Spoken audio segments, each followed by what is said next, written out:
Hello friends, welcome to దేవాంష్క stories. వాళ్ళు ఇప్పుడు మీరు వినబోతుంది ఒరే బావ వసే మరిదిరా స్టోరీలోని 113వ భాగం.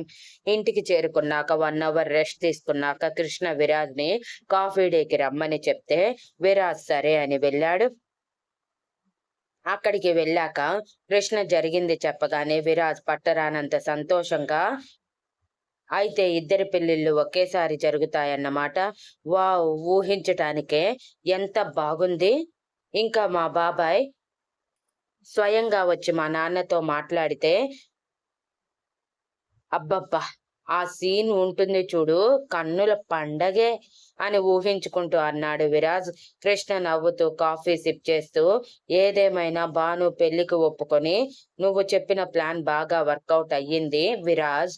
ఇంతకీ నీకు ఈ ప్లాన్ చెప్పిందెవరు అని కళ్ళు ఎగరేస్తూ అడిగాడు. ఇంకెవరు, మన అభినే అని. అవును, వాడికి ట్రీట్ ఇవ్వాలి. ఇంత పెద్ద గిఫ్ట్ ఇచ్చినందుకు. ఒకటి, నిత్యని నా దరికి చేరిస్తే, మా రెండు కుటుంబాలని ఒకటి చేస్తున్నాడు. వాడికి మంచి ట్రీట్ అండ్ గిఫ్ట్ ఇవ్వాలి అని ఎగ్జైటింగ్ గా అన్నాడు విరాజ్. అయితే ఇచ్చేయి, ఎవరొద్దన్నారు అని అన్నాడు కృష్ణ.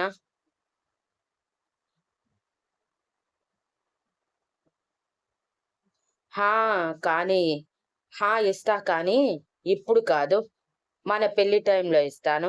ఎలానో వాడు తప్పకుండా మన పెళ్లిళ్ళకి వస్తాడు సీతతో కలిసి అని నవ్వుతూ చెప్పి కొంచెంసేపు మాట్లాడుకున్నాక, సరే బావా, ఇక నేను నిత్య దగ్గరికి వెళ్తున్నాను అంటూ విరాజ్ నిత్య దగ్గరికి వెళ్ళి 1 గంట స్పెండ్ చేసి ఇంటికి వెళ్ళి ఆ గుడ్ న్యూస్ రోహిణి గారికి చెప్పగానే రోహిణి గారు ఉబ్బి తబ్బిబ్బైపోయి అప్పుడే వచ్చిన వికాస్ గారికి చెప్పారు.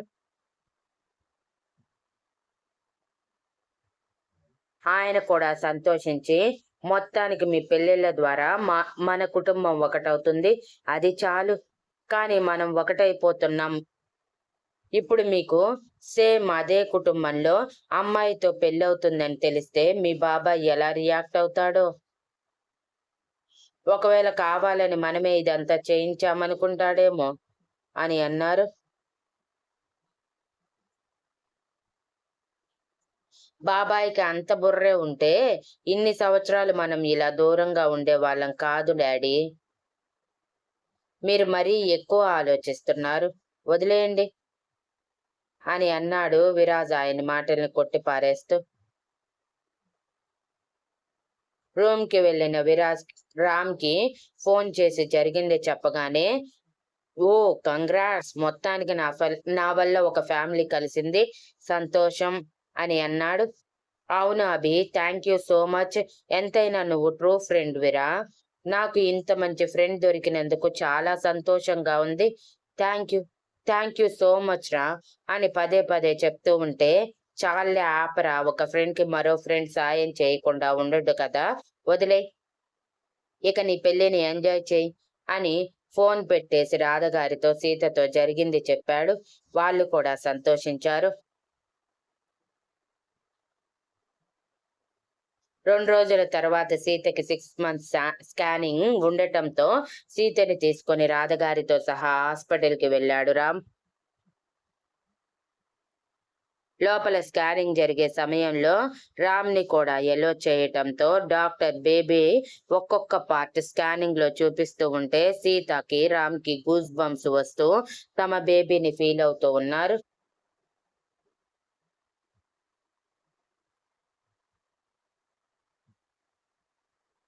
అలా బేబీ పార్ట్స్ అన్ని మొత్తం చూపించి డాక్టర్ సీత చీర సరి చేసుకొని రమ్మని క్యాబిన్ కి వెళ్లి రామ్ తో మాట్లాడుతూ, షీఈ్ ఆల్ రైట్, ఇప్పుడు తనకి ఎటువంటి ప్రాబ్లం లేదు, కాంప్లికేషన్స్ కూడా చాలా వరకు తగ్గిపోయాయి, బట్ ఎక్కువగా అలసిపోకూడదు, ఇది గుర్తుంచుకోండి. తనకి ఎక్కువ స్ట్రెస్ ఇవ్వకండి, జాగ్రత్తగా చూసుకోండి, డైట్ కూడా సేమ్ ఫాలో అవ్వండి, బేబీ కూడా చాలా హెల్దీగా ఉంది అని చెప్పి సీత రాగానే, కంగ్రాట్స్, మీ బేబీ చాలా హెల్దీగా ఉంది అని చెప్పారు డాక్టర్. డాక్టర్ మాటలకి సీత సంతోషంగా రామ్ చేతిని గట్టిగా పట్టుకొని పక్కన కూర్చొని,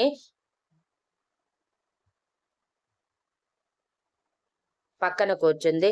రామ్ కూడా సంతోషంగా సీత చేతి మీద తట్టి thank you doctor, thank you so much అని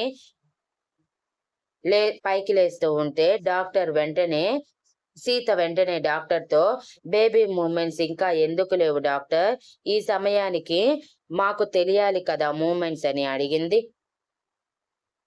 రామ్కి రాధగారికి కూడా అదే అనుమానం ఉండటంతో డాక్టర్ వైపు చూడగానే డాక్టర్ నవ్వుతూ కొందరికి ఎర్లీగా మూమెంట్స్ అందుతాయి, మరికొందరికి లేటుగా, అంతే తప్ప ఇంకేమీ లేదు. నువ్వు కాంప్లికేషన్స్ మధ్య ప్రెగ్నెన్సీ క్యారీ చేశావు కాబట్టి లేట్ అయ్యింది. మేబీ ఈ మంత్ లో నీకు బేబీ మూమెంట్స్ తెలియచ్చు అని అన్నారు.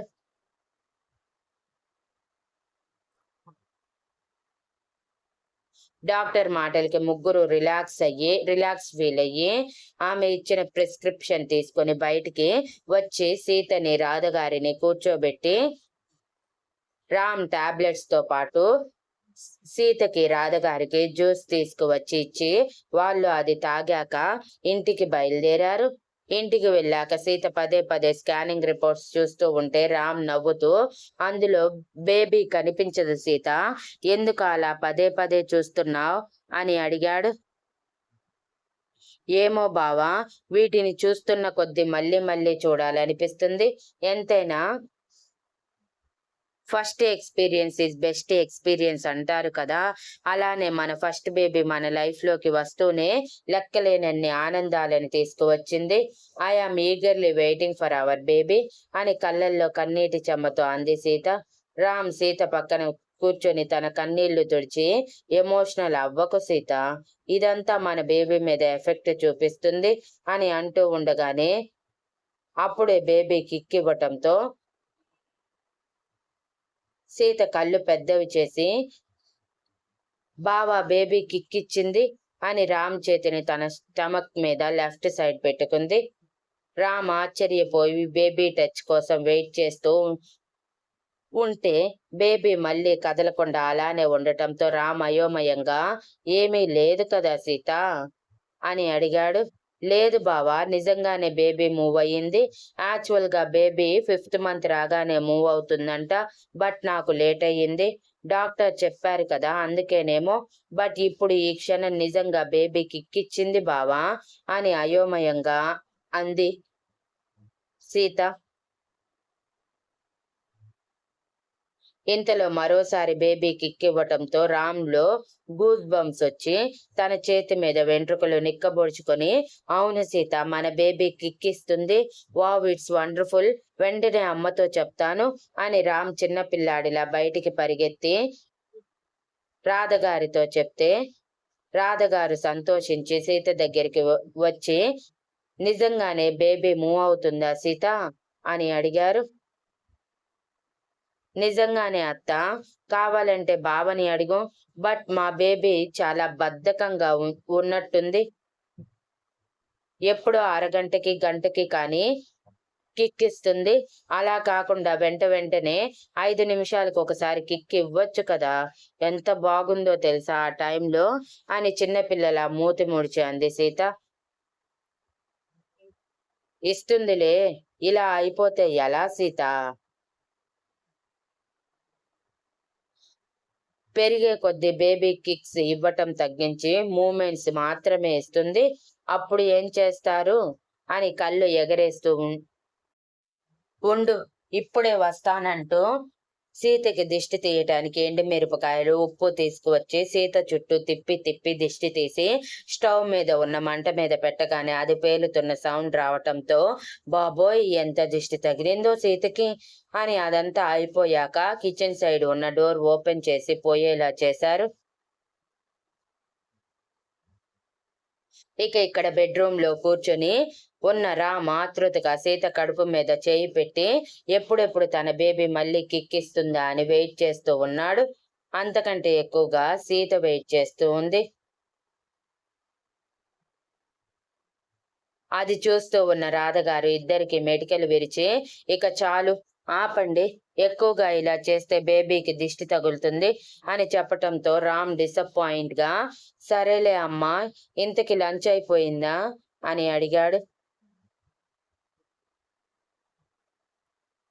అయిపోవచ్చింది అంటూ మరో పావుగంట తర్వాత ఇద్దరిని లంచ్ కి పిలిచి ఇద్దరికి గోరుముద్దలు తినిపిస్తూ వచ్చే నెలలో సీతని తీసుకువెళ్తాం రామ్, అప్పుడు మాత్రం పోయినసారిలా గోల చేయొద్దని నీ భార్యకి ఈ నెల మొత్తం బుజ్జగించేలా చెప్పుకో అని ముందుగానే అన్నారు. అప్పటి వరకు వెళ్ళాలని గుర్తుకు రాని సీత కొంచెం డిసప్పాయింట్ అయినా తప్పదు కాబట్టి, మరేం పర్లేదులే అత్తా, బావ నా కోసం వస్తూ ఉంటాడు కాబట్టి నేనేం డిసప్పాయింట్ కానులే అని చెప్పి తిని టాబ్లెట్స్ వేసుకొని రెస్ట్ తీసుకుంటానని వెళ్ళిపోతే రామ్ ల్యాప్టాప్ పట్టుకొని వర్క్ చూసుకుంటూ ఉంటే రాధగారు స్నాక్స్ ప్రిపరేషన్ లో పడిపోయారు. ఫోన్లో టీవీ సీరియల్స్ చూసుకుంటూనే.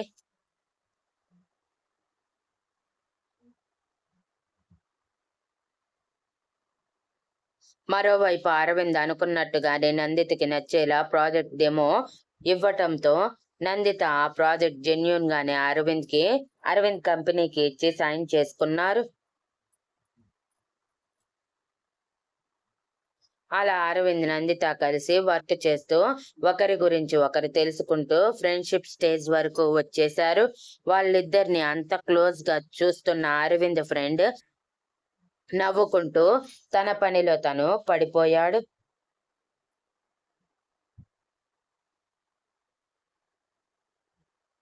మరోవైపు పెళ్లి పనులు జోరందుకున్నాయి. విరాజ్ కి నిత్యతో పెళ్లికి కూడా సేమ్ ముహూర్తం ఖాయం చేయటంతో నిత్యని కూడా సెలవులు పెట్టమని చెప్పేశారు ఆమె తల్లిదండ్రులు. కృష్ణ తల్లిదండ్రులు కూడా కృష్ణని లీవ్ పెట్టమని చెప్తే, లేదు, ఈలోపు ఉన్న వర్క్స్ అన్ని అయిపోగొట్టుకుని పెళ్లిని ఎంజాయ్ చెయ్యాలి అని చెప్పటంతో వదిలేశారు పెద్దవాళ్ళు.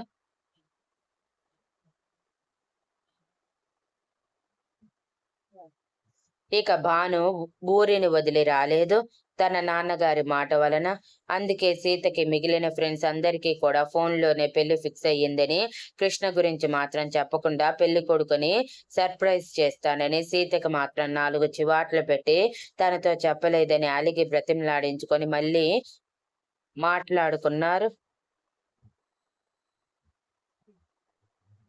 ఇక కృష్ణ పెళ్లిలోపు భానుకి కొంచెమైనా బిడియం తగ్గాలని డైలీ కనీసం 2-3 సార్లైనా ఫోన్ చేసి మాట్లాడుతూ కొంచెం క్లోజ్ అవుతూ ఉన్నారు.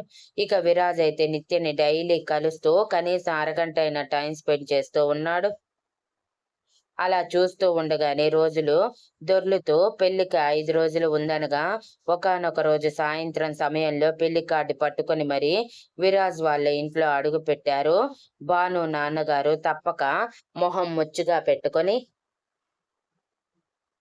Thank you for listening and please like, share, comment and subscribe.